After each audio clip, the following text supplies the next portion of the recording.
Hey, everybody. Welcome to my Substack again. And we're going to be talking about yesterday was the anniversary of Citizens United. And I'm going to try to possibly come up with a few ideas on how to solve this problem. These things kind of start in a strange place, and it had a lot to do with Hillary Clinton's election and who could donate to political campaigns and how corporations became human. But, you know, it's kind of now created an unfair playing field for elections and democracy.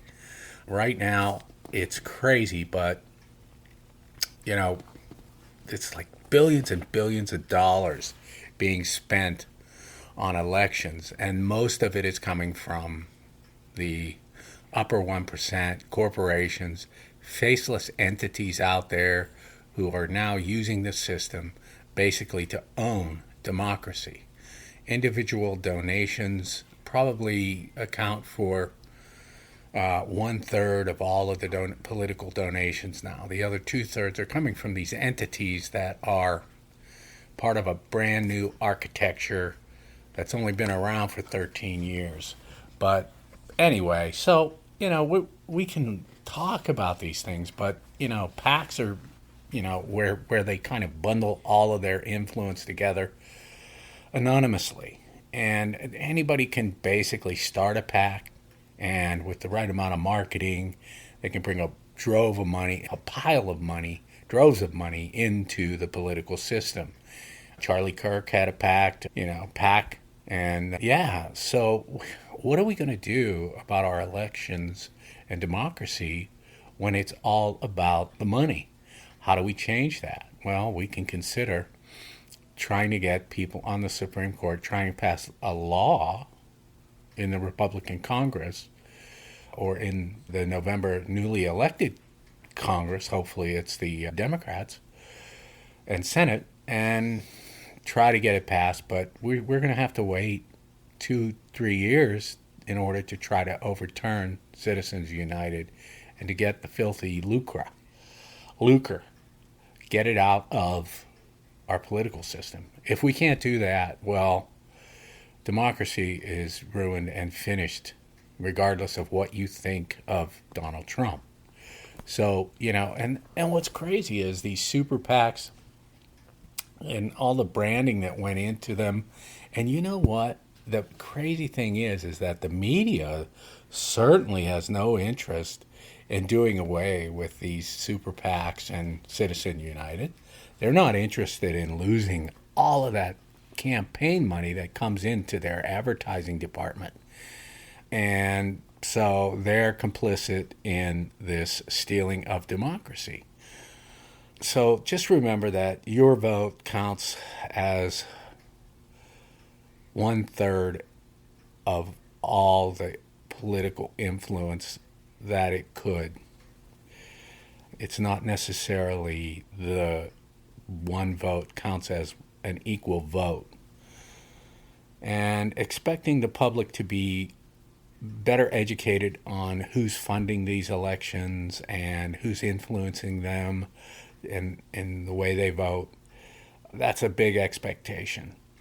Also, trying to get people to vote their own best interest when you have the internet that is blowing things up, and you have people much like myself who just have an opinion persuading people just to get views and just to get hits on their pages, guiding them into the voting booth. Many online influencers are funded by these PACs even. They receive money from these PACs just to spew the corporate line. There's a reason why Americans don't have national health care. There's a reason why we spend most of our money on bombs and planes. So, yeah, this stuff is, and it's only gotten worse thanks to the internet and thanks to Citizens United, Corporate United. And this is verbiage, man.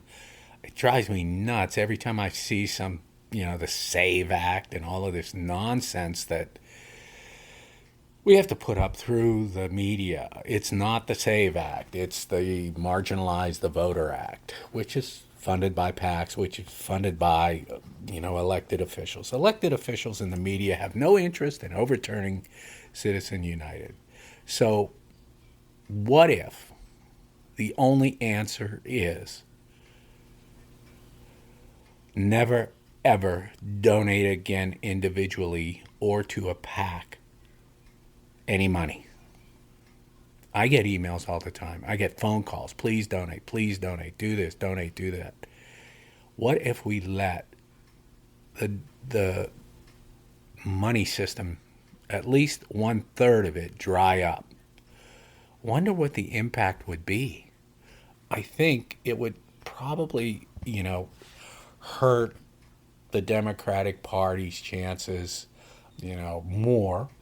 But there's some answers. If we wait 3 years and if the Dems can take power, they can have some sort of stipend to make up the 2/3 difference, so that if I donated, say, $25, the government would match it up to $75. So then we would be equal to corporate funding for these elections if we wanted to bring back capitalist democracy, if there's even such a thing anymore.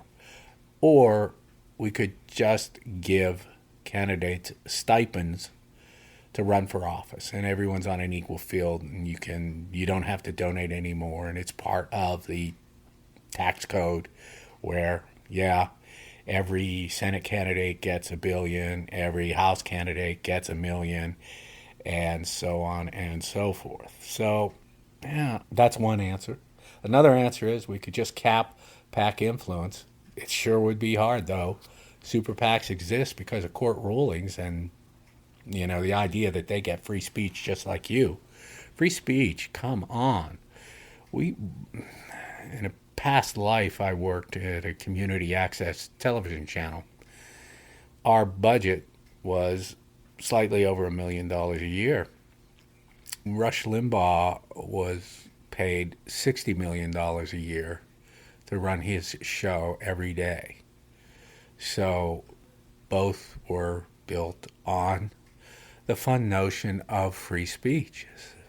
I mean, I don't know how free 60 million compared to 1 million is, but that's the story. I'd love to be able to, have pure free speech, but when you have, so much money influencing the platforms that propose free speech, I don't know how you're going to do it.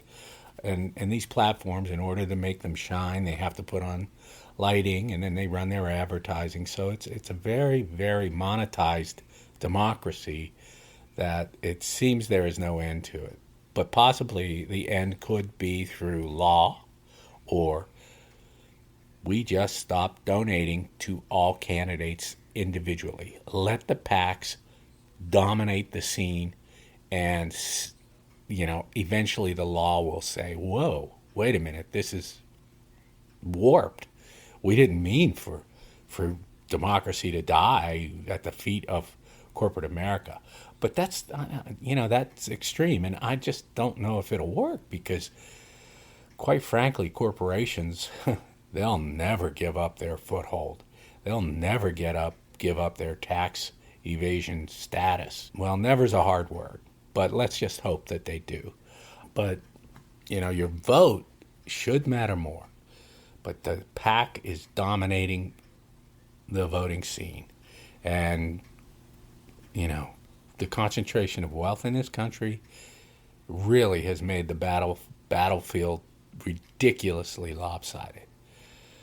But the system is still built by law, and if we get a few politicians willing to basically give up their stipends and fundraising, and they go through this fundraising rigmarole without ever mentioning that, well, the fundraising system and money for votes is corrupt in its essence. Nobody says it. Everybody asks for money. Nobody wants to shout down the elephant and the donkey in the room. They just want to raise money. And, everybody knows that the House of Representatives is just a money machine, powerless. They come out and start begging for money immediately upon election because it's every 2 years. That's really sad. But we can still believe in the myth that people have the final say.